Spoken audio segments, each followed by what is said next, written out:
Hello dear student, हम Sandeep Kumar Sen, Bharati college of agriculture. और आज हम देखेंगे, ये सिलेबस है सेकंड ईयर फर्स्ट सेम का, जो है production technology of vegetable and spices. इसका मतलब यह है कि हम वेजिटेबल्स एंड स्पाइसेस के जितने भी क्रॉप हैं उनका पूरा कल्टीवेशन हम इसमें पढ़ेंगे। तो इसमें कुछ पॉइंट है जो हमको पढ़ना है। किसी भी वेजिटेबल या स्पाइसेस के सबसे पहले बॉटनिकल डिस्क्रिप्शन पढ़ना पड़ेगा। बॉटनिकल डिस्क्रिप्शन में आता है कि बॉटनिकल नेम, फैमिली एंड उसका क्रोमोसोम नंबर। उसके बाद आता है ओरिजिन। ओरिजिन का मतलब है कि वो क्रॉप या वेजिटेबल कहाँ से उसका पहला प्रोडक्शन या पहली बार उसको कहाँ देखा गया था, वो उस ओरिजिन के अंतर्गत आता है। सेकंड है एरिया। एरिया है कि उसका एरिया कितने बड़े एरिया में उसको उगाया जाता है, या फिर कौन कौन से एरिया है हमारे इंडिया में या अदर कंट्रीज में ऐसे वेजिटेबल को हम उगाते हैं, वो उसके अंतर्गत आता है। सेकंड है क्लाइमेट। क्लाइमेट से तात्पर्य है कि हर एक क्रॉप या हर एक वेजिटेबल पर्टिकुलर क्लाइमेट में ही ग्रो होता है। उसका एक टेम्परेचर होता है, फिक्स ह्यूमिडिटी होती है, जहाँ वो ग्रो करता है, अच्छे से ग्रो करता है या उसको उगाया जाता है। जैसे ट्रॉपिकल क्लाइमेट, सब ट्रॉपिकल क्लाइमेट, टेम्परेट क्लाइमेट, ऐसे क्लाइमेट्स में ये सब वेजिटेबल्स एंड स्पाइसेस को है जो ग्रो किया जाता है। अगला पॉइंट है सॉइल। सॉइल का मतलब है कि कोई भी वेजिटेबल को हम उगाने के लिए सॉइल की ज़रूरत पड़ती है। तो कहने का मतलब है सॉइल में वो किस टाइप के सॉइल में, कौन से टाइप के सॉइल में वो उसको हम वेजिटेबल को हम ग्रो कर सकते हैं या उसको अच्छे तरीके से प्रोडक्शन प्राप्त कर सकते हैं। जैसे कुछ क्रॉप जो है सैंडी लोम सॉइल्स में ग्रो करते हैं, कुछ क्रॉप जो है क्ले सॉइल में और रेतीली भूमि रहती है, दोमट मिट्टी रहती है, ब्लैक सॉइल रहते हैं। ऐसे अलग अलग टाइप के सॉइल में वो ग्रो करती है। अब अगला पॉइंट है इम्प्रूव्ड वैरायटी। इम्प्रूव्ड वैरायटी का मतलब है कि उस वेजिटेबल या स्पाइसेस की बहुत सारी अलग अलग वेराइटीज़ होती हैं, उसमें अलग अलग क्वालिटीज़ होते हैं, उनके शेप, साइज़, कलर के हिसाब से अलग अलग वेराइटीज़ होती हैं। ड्रॉप वैरायटी होती है, लॉन्ग वैरायटी होती है, जो हाई इल्ड वैरायटी होती है, ऐसी वैरायटी जो बहुत ज़्यादा उपज प्रदान करती है, हायर इल्ड देती है, या फिर और कुछ ऐसी वैरायटी होती हैं जो कि कम टाइम में ग्रो करती हैं, कम टाइम में प्रोडक्शन देती है, हायर प्रोडक्शन देती है। या कुछ ऐसी वैरायटी जिसको इरिगेशन कम चाहिए रहता है, या फिर कुछ रेजिस्टेंस वैरायटी होती है जो डिसीज़ या पेस्ट से रेजिस्टेंस होती है, मतलब उनपे ये डिसीज़ या पेस्ट जो है नहीं लगते। ऐसे कुछ रेजिस्टेंस वैरायटी भी डेवलपमेंट होती है। ये वैरायटीज़ अधिकतर इंटरनेशनल रिसर्च सेंटर हैं, इंडियन रिसर्च सेंटर है, यहाँ से या फिर यूनिवर्सिटीज़ में विभिन्न साइंटिस्ट के द्वारा डेवलपमेंट की जाती है। अगला देखते हैं कल्टीवेशन प्रैक्टिस। कल्टीवेशन प्रैक्टिस का मतलब ये होता है कि हम फील्ड में किसी भी वेजिटेबल या क्रॉप को उगाने से पहले हम फील्ड की जो तैयारी करते हैं, कहने का मतलब है जैसे ट्रैक्टर से हो, कल्टीवेटर से हो, हैंड हो, रोज हो, रोटोवेटर्स का यूज़ करके, जैसे हम कल्टीवेटर का यूज़ करके पहले फील्ड को प्लाउ करते हैं यानी कि उसको जोतते हैं, उसके बाद रोटर के द्वारा उस मिट्टी को भुरभुरा बनाया जाता है। ये हॉर्टिकल्चर क्रॉप है, इसलिए हम मिट्टी को ज़्यादा भुरभुरा बनाते हैं। तो रोटर के द्वारा भुरभुरा बनाया जाता है। फिर उसमें फरोज एंड रो यानी कि फरोज एंड रोज बनाए जाते हैं, जिसमें हम प्लांट को लगाते हैं, उसकी तैयारी किया जाता है। प्लांट में अगर वीड वगैरह हो या फिर कुछ ऐसी झाड़ियाँ हो, उसको रिमूव किया जाता है। वो सब कल्टीवेशन प्रैक्टिसेस के अंतर्गत आती है। अगला पॉइंट है सोइंग। सोइंग का मतलब है कि जो प्लांट या वेजिटेबल, हम प्लांट या वेजिटेबल्स को नर्सरी में ग्रो करते हैं। कुछ ऐसी वेजिटेबल है जिसका हम नर्सरी तैयार करते हैं, या कुछ ऐसे वेजिटेबल है जिसको हम डायरेक्ट सीड के द्वारा फील्ड में ट्रांसप्लांट करते हैं। तो वो तरीका जो है वो सोइंग कहलाता है, कुछ उसमें मेंटेन किया जाता है। अगला पॉइंट है ट्रांसप्लांटिंग। कहने का मतलब वही है कि जब हम नर्सरी में किसी भी वेजिटेबल्स का नर्सरी तैयार किए रहते हैं, उसको ट्रांसप्लांट करना है, यानी कि हमको फील्ड में उसको सोइंग करना है, तो वो ट्रांसप्लांटिंग के अंतर्गत आता है। प्लांटिंग डिस्टेंस से मतलब है वेजिटेबल्स में plant to plant and row to row distance maintain किया जाता है। जैसे कि 30 30 रो रखा जाता है या फिर 45 इंटू 45 का प्लांटिंग डिस्टेंस रखा जाता है। हर वेजिटेबल्स में ये प्लांटिंग डिस्टेंस रखा जाता है, प्लांट टू प्लांट को या फिर रो टू रो तो एक सिस्टम तरीके से उसको लगाया जाता है या बोया जाता है, तो वो प्लांटिंग डिस्टेंस आता है। ये सोइंग के अंतर्गत ही आता है। जब हम सोइंग करते हैं तो हम प्लांटिंग डिस्टेंस और रो डिस्टेंस को मेंटेन करके या ध्यान में रख के हम उस चीज़ को फॉलो करते हैं। अगला है फर्टिलाइज़र एप्लीकेशन। फर्टिलाइज़र एप्लीकेशन, जब हमारा वेजिटेबल्स ट्रांसप्लांट कर लिए रहते हैं या स्पाइसेस या वेजिटेबल्स हमारा प्लांट फील्ड में ट्रांसप्लांट हो जाता है, उसके बाद उसको ग्रोथ करने के लिए, उसको बढ़ने के लिए फर्टिलाइजर्स की आवश्यकता होती है। तो हम इसको डिफरेंट डिफरेंट डोज में, जस्ट लाइक 100, 90, 60 एनपीके के डोज में अलग अलग हेक्टेयर के हिसाब से या प्लांटिंग के डिस्टेंस या प्लांटिंग के जो प्लांट टू प्लांट जो डिस्टेंस है या पर मीटर स्क्वायर के हिसाब से हम फर्टिलाइजर उसमें देते हैं अलग अलग डोज में। जैसे कि ट्रांसप्लांटिंग स्टेज में देंगे, उसके बाद जब प्लांट थोड़ा हाइट बढ़ जाएगा, 1 फीट या 2 फीट का हो जाएगा, उसके बाद अलग डोज रहता है। जब प्लांट में फ्लावरिंग होगा उस टाइम पे हम अलग फर्टिलाइज़र देंगे, और जब प्लांट जो है प्रोडक्शन यानी कि फ्रूट देना जब शुरू कर देगा उस टाइम पे भी हम फर्टिलाइज़र अलग अलग डिफरेंट डोज में हम उसको अवेलेबल कराते हैं या फिर हम फर्टिलाइज़र फील्ड में प्रोवाइड करते हैं। अगला है इरिगेशन। कोई भी प्लांट को जिंदा रहने के लिए या सरवाइव करने के लिए इरिगेशन यानी कि पानी की, वाटर की बहुत ज़रूरत होती है। तो हर एक जो प्लांट होता है वो डिफरेंट वाटर रिक्वायरमेंट का होता है, तो हमको उस प्लांट के हिसाब से या उस वेजिटेबल के हिसाब से अलग अलग रिक्वायरमेंट के हिसाब से हम उसमें इरिगेशन प्रोवाइड करते हैं। जैसे किसी को 6 to 10 डेज के इंटरवल पे देते हैं, किसी को वीकली इंटरवल के टाइम पे हम डोज देते हैं, किसी को 15 दिन के इंटरवल के हिसाब से डोज देते हैं। और ये इरिगेशन अलग अलग टाइम पे उसका डोज जो टाइमिंग है या रिक्वायरमेंट है वो चेंज होता जाता है। जब प्लांट न्यू लगा रहता है फील्ड में तो उसको ज़्यादा पानी की या वाटर की अवेलेबिलिटी या आवश्यकता होती है। जैसे जैसे प्लांट बड़ा होता जाता है तो वो एक उसमें क्षमता आ जाती है सहने की। और जब प्लांट फ्लावरिंग स्टेज में होता है या फिर हाई प्रोडक्शन स्टेज में होता है तब भी प्लांट को ज़्यादा इरिगेशन या वाटर की रिक्वायरमेंट होती है।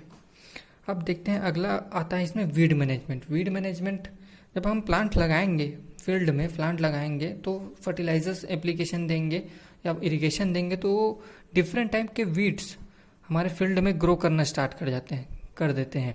कहने का मतलब वीड ऐसे प्लांट जिसको हमारे मेन प्लांट से कोई लेना देना नहीं रहता है, ऐसे प्लांट को हम वीड कहते हैं। ये वीड हमारे प्लांट को नुकसान ये पहुंचाते हैं, ये न्यूट्रिएंट को, जो प्लांट को न्यूट्रिएंट मिलना चाहिए वो न्यूट्रिएंट को ये साझा कर लेते हैं, मतलब वीड खुद ले लेता है, जिससे वीड ज़्यादा ग्रो करता है और हमारे प्लांट्स को इस पर्याप्त मात्रा में फर्टिलाइज़र नहीं मिल पाता या इरिगेशन नहीं मिल पाता, जिससे हमारा प्लांट का ग्रो नहीं हो पाता है। इसलिए हमें टाइम पर वीड का मैनेजमेंट करते रहना चाहिए। अगर वीड की मात्रा ज़्यादा हो या अधिक मात्रा में फील्ड में वीड है तो हम वीडीसाइड को यूज़ करके हम उस वीड को नष्ट कर सकते हैं या ख़त्म कर सकते हैं, या फिर हम हैंड वीडिंग के द्वारा अपने हाथों से वीड को निकाल सकते हैं, या फिर ऐसे डिफरेंट वीडर आता है जो हम फील्ड में यूज़ कर सकते हैं, या फिर स्मॉल रोटोवेटर के द्वारा भी हम वीड को रिमूव कर सकते हैं। तो वीड को रिमूव करने से फील्ड अच्छा भी दिखता है और प्लांट की जो ग्रोथ है वो अच्छी होती है और प्लांट को जो न्यूट्रिएंट मिलना चाहिए वो एक्चुअल न्यूट्रिएंट प्लांट को मिलता है। अब देखते हैं हार्वेस्टिंग एंड इल्ड। ये क्या होता है? हार्वेस्टिंग एंड इल्ड से मतलब है जब कोई भी वेजिटेबल को हायर एरिया में लगाया जाता है तो उसका पर्टिकुलर एक हार्वेस्टिंग होता है, हार्वेस्टिंग करना पड़ता है। उसको हम हाथ से तोड़ाई करते हैं, मशीन से तोड़ाई करते हैं, या डिफरेंट टाइप से उसको ग्रेड में, जैसे टमाटर को ग्रेडिंग किया जाता है, आलू को ग्रेडिंग किया जाता है, डिफरेंट शेप एंड साइज में एंड कलर के हिसाब से उसको अलग अलग डिवाइड किया जाता है। एंड इल्ड से मतलब है हमारा उपज, पर हेक्टेयर हमको उस फील्ड से या उस क्रॉप से हमें पर हेक्टेयर कितना उपज प्राप्त हो रहा है वो इल्ड के अंतर्गत आता है। अगला पॉइंट है इंसेक्ट एंड पेस्ट। अब जाहिर सी बात है, जब हम फील्ड जो लगाए हैं वेजिटेबल्स या जो भी प्लांट हमारे लगे हैं उसमें डिफरेंट टाइप के insect and paste and disease लग जाते हैं। ये क्या करते हैं, जो इंसेक्ट्स जो होते हैं जो पत्तियों को खा जाते हैं, डिफरेंट टाइप के हमारे प्लांट को नुकसान पहुंचाते हैं उसको कट कर देते हैं, उसके ब्रांचेस कट कर देते हैं, उसके लीव्स को कर्ल कर देते हैं, उसको कट कर देते हैं। एंड डिसीज जो है, पत्तियां सूख जाती है, कर्ल हो जाती है, उसमें स्पॉट्स नज़र आते हैं। इन सब कारणों से हमारा इंसेक्ट एंड डिसीज से जो प्लांट की जो ग्रोथ है उसमें भी हमको हानि पहुंचती है। एंड यील्ड में भी हमको इफेक्ट पहुंचती। तो ये जो कल्टीवेशन प्रैक्टिसेस के अंतर्गत इतने सब आते हैं। हमको डिफरेंट टाइप के वेजिटेबल एंड स्पाइसेस के कल्टीवेशन प्रैक्टिसेस पढ़ते हैं। तो आज हम देखते हैं जनरली कुछ हमारे वेजिटेबल्स के common name and botanical name and family. Introduction देखते हैं हम कौन कौन से वेजिटेबल हमको पढ़ना है। फर्स्ट वेजिटेबल है टोमेटो, इसका बॉटनिकल नेम है लाइकोपर्सिकम एस्कुलेंटम और ये फैमिली है सोलेनेसी से, जिसका क्रोमोसोम नंबर है 2n=24। अगला है ब्रिंजल, ब्रिंजल यानी कि भाटा जो हम यूज़ करते हैं खाने में वेजिटेबल। इसका बॉटनिकल नेम है सोलेनम मेलोंजेना और फैमिली है सोलेनेसी और क्रोमोसोम नंबर है इसका 2n=24। अगला है चिली यानी कि मिर्च, इसका बॉटनिकल नेम है कैप्सिकम फ्रूट स्कैंस, जिसका फैमिली है सोलेनेसी, क्रोमोसोम नंबर है 2n=24।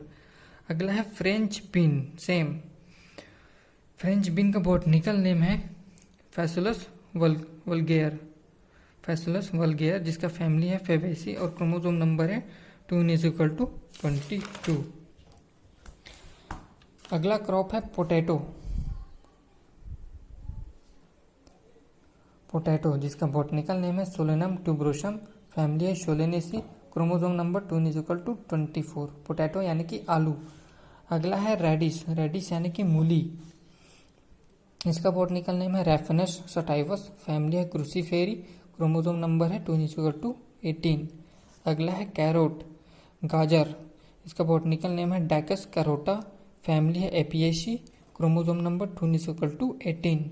अगला है ओनियन मतलब प्याज, इसका बॉटनिकल नेम है एलियम शेपा, फैमिली है एलियेसी, क्रोमोसोम नंबर है 2n=18।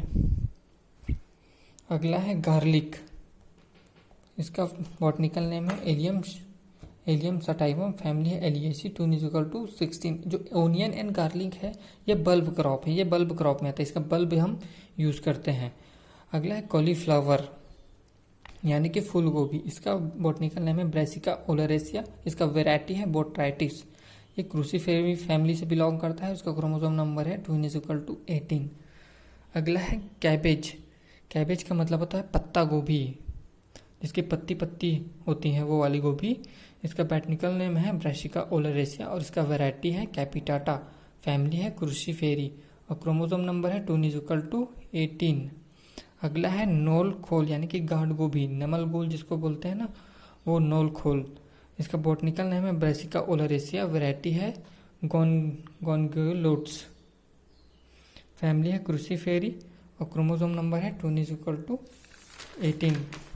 ये जो कॉलीफ्लावर, कैबेज एंड नोलखोल है ये तीनों क्रूसीफेरी फैमिली से बिलोंग करते हैं, इसलिए इसका कॉमन नेम जो है बॉटनिकल नेम वो कुछ समान सा है, इसमें वैरायटी में डिफरेंस है। अगला है मेलन्स में हम दो पढ़ेंगे, वाटरमेलन्स एंड मस्कमेलन्स। वाटरमेलन्स जिसका बॉटनिकल नेम है साइट्रोलस वल्गेरिस और फैमिली है कुकुरबिटेसी, क्रोमोसोम नंबर है 2n=24। अगला है मस्कमेलन, इसका बॉटनिकल नेम है कुकुमिश मेलो, फैमिली है कुकुरबिटेसी, क्रोमोसोम नंबर 2n=24। अगला है कुकुम्बर यानी कि खीरा, जिसका बॉटनिकल नेम है कुकुमिश सटाइवस, फैमिली है कुकुरबिटेसी, क्रोमोसोम नंबर 2n=14। अगला है स्पाइनच यानी कि पालक, स्पाइनच का स्पाइनिका ओलरेसिया जो कि चीनोपोडिएसी फैमिली से बिलोंग करता है, जिसका 2n=18 क्रोमोसोम नंबर है। टोमेटो, ब्रिंजल, चिली ये तीनों जो है सोलेनेसी फैमिली से बिलोंग करते हैं। तो इनका जो कैरेक्टर है वो कुछ फैमिली का कैरेक्टर है, इनको इंसेक्ट है, डिसीज है जो एक दूसरे में समानता दिखती है। And radish, carrot, onion, garlic, cauliflower, cabbage and knol khol, इनका देखिए ब्रेसिका ओलरेसिया कॉमन है बॉटनिकल नेम, इसमें वैरायटी में डिफरेंस है। कॉलीफ्लावर में बोट्राइटिस है, कैबेज में कैपिटाटा है और नोलखोन में गॉन्गिलोट्स हैं। ये तीनों अलग अलग वैरायटी से डेवलपमेंट है, बट इनकी जो कैरेक्टरिस्टिक है या इनकी जो इंसेक्ट डिसीज है वो कॉमन रहती है, एक दूसरे के क्रॉप में लगती रहती है, एक दूसरे के कॉमन डिसीज इसमें रखती है। इसके बावजूद हम डिफरेंट टाइप के गार्ड्स गार्ड्स पढ़ेंगे। एंड अगला एक लीफी वेजिटेबल है अमरैंथस। अमरैंथस के बारे में भी हम पढ़ेंगे। तो इन सब वेजिटेबल एंड क्रॉप के हमको पूरा कल्टीवेशन प्रैक्टिसेस हमको पढ़ना है। ठीक है, थैंक यू गाइस। हम कल से सारे वेजिटेबल्स के कल्टीवेशन प्रैक्टिसेस स्टार्ट करेंगे।